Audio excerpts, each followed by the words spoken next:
নমস্কার, আরও একটা গুরুত্বপূর্ণ ইনফরমেটিভ ভিডিও নিয়ে চলে এলাম। আমরা দেখছেন আপনাদের এই প্রিয় বিশ্বস্ত চ্যানেল। গুরুত্বপূর্ণ একটা ভিডিও হচ্ছে, আর মাত্র দুদিনের মধ্যেই শেষ হচ্ছে এসআর হেয়ারিং। 7 তারিখে শেষ হয়ে যাচ্ছে, সবাই জানেন আপনারা। নাম বাদ গেলে কি নাগরিকত্ব চলে যাবে? এটাই এখন সবথেকে ভয়ের কারণ। আপনাদের সামনে তুলে ধরবো, সত্যি কি তাই?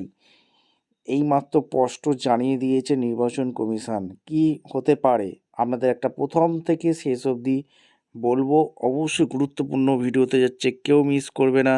যারা চ্যানেলে নতুন, চ্যানেলটাকে সাবস্ক্রাইব করে বেল আইকনটা টিপে রাখবে লেটেস্ট নিউ নোটিফিকেশান পাওয়ার জন্য। এসআরের নাম বাদ পড়লে কি হবে? নাগরিকত্ব নিয়ে প্রশ্ন উঠবে। জানুন সত্যিটা, আসল রহস্য আপনাদের সামনে তুলে ধরছি। এসআরের চূড়ান্ত ভোটার তালিকা থেকে আপনার নাম বাদ পড়লে কী করবেন? কী উপায় ফের সেই তালিকায় নিজের নাম জুড়বেন? এর সঙ্গে নাগরিকত্ব নিয়ে কি কোনো প্রশ্ন উঠবে?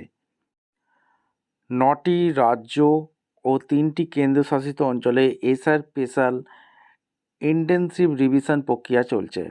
বাড়ি বাড়ি ফর্ম বিলি করেছেন বিএলওরা, বুথ লেভেল অফিসার।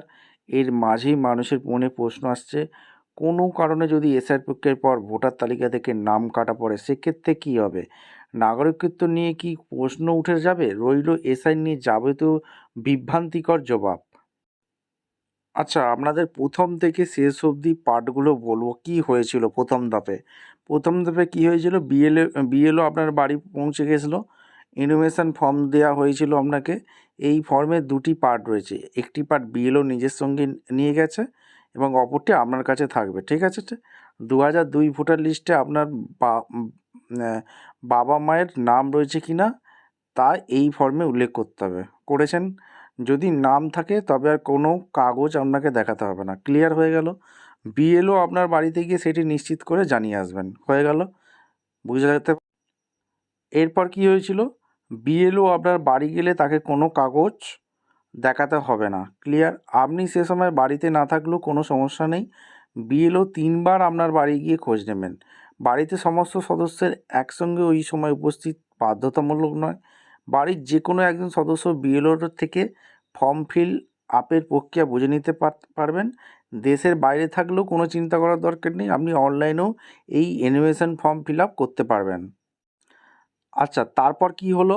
তারপর যেটা, এনিমেশন পর্ব সম্পূর্ণ হওয়ার পর নির্বাচন কমিশনের পক্ষ থেকে একটি খসড়া ভোটার তালিকা প্রকাশ করা হবে, যেটা 9ই ডিসেম্বর প্রকাশিত করেছে। সেই তালিকায় নিজের নাম মিলিয়ে দেখে নিতে পারবেন। অনলাইনে সহজেই এই তালিকা আপনি দেখতে পারবেন। নাম না থাকলে কিছু জরুরি কাগজ জমা করে নাম তুলে নিতে হবে। এরপর ফের ফাইনাল লিস্ট জারি করা হবে 7ই ফেব্রুয়ারি। এর জন্যই সবাই ওয়েট করে আছে। এইবার যদি সমস্ত ডকুমেন্টস আপলোড করার পরেও যদি আপনার ফাইনাল লিস্টের নাম না থাকলে তখন কি করবেন? কমিশনের একটি ডেপুটি সিও আস্তককে বলেন,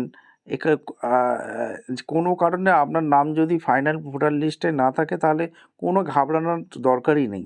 সামান্য প্রক্রিয়া অনুসরণ করে আপনি নিজের নাম ফাইনাল ভোটার লিস্টে তুলতে পারবেন। অনলাইনে কিংবা সরাসরি বিএলওর সঙ্গে কথা বলে এই প্রক্রিয়া শুরু করতে পারবেন। ঠিকানার প্রমাণ দেখাতে হবে আপনাকে। সাধারণত ভোটার তালিকায় নাম তুলতে গেলে যে পদ্ধতি হয়, এসআরের ক্ষেত্রেও তাই হবে। খুব সহজ পদ্ধতি অনুসরণ করেই এসআরের ফাইনাল তালিকায় নাম কাটা গেলে তোলা সম্ভব, তবে থাকতে হবে প্রয়োজনীয় ডকুমেন্টস।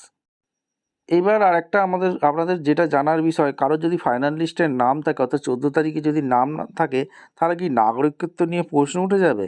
কি বলছে, ভোটার তালিকায় নাম থাকা বা না থাকার সঙ্গে নাগরিকত্বের কোনো রকম সম্পর্ক নেই।